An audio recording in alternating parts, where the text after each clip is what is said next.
let's start the ball rolling.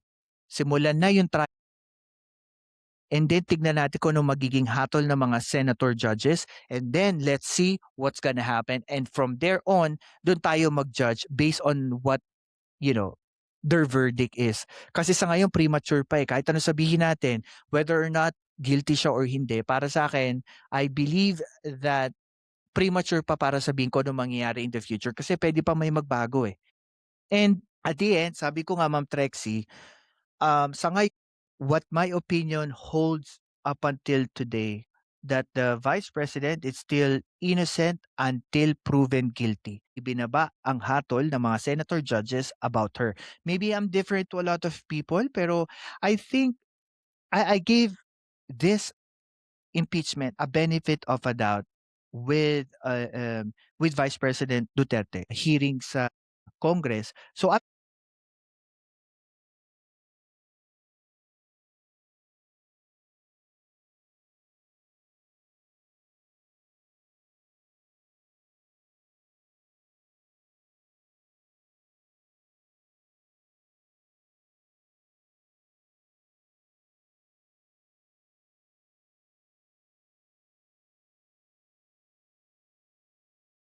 pro or against ka kay VP Sara up until there are verdicts na inilabas ng Senate senator judges.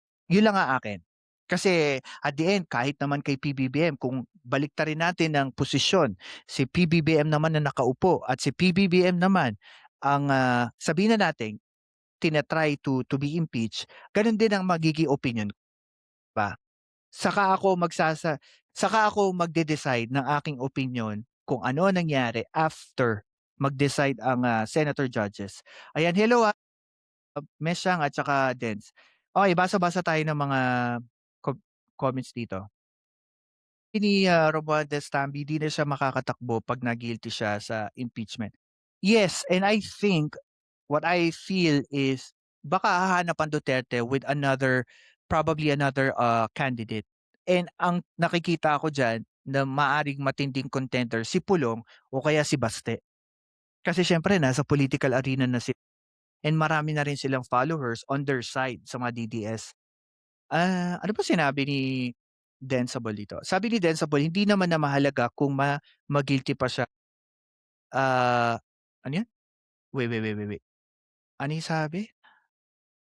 Lapabas lahat, lumabas lahat ng bilyones sa bank account niya na ebidensya. Okey, sa'kin, well, I want to challenge you with that comment. Kasi una-una, kahit saang procedures, kahit anong issue pagdating sa korte, ako naniniwala ko this is a court proceeding for me. Legally, hindi ito kasi political ito, itong ginagawa nating impeachment.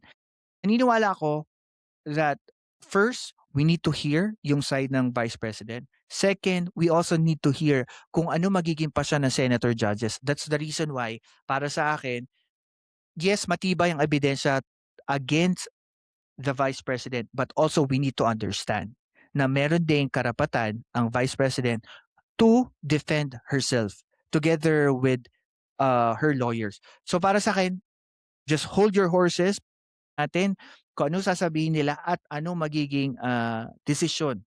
Ayan.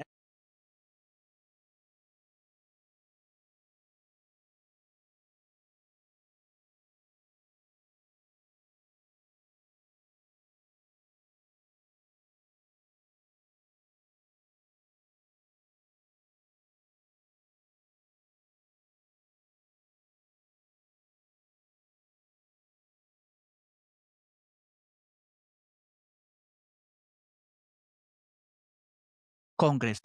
Magandang hapon po sa kanila at morning sa kanilang lahat. Ito po si Mami Susan.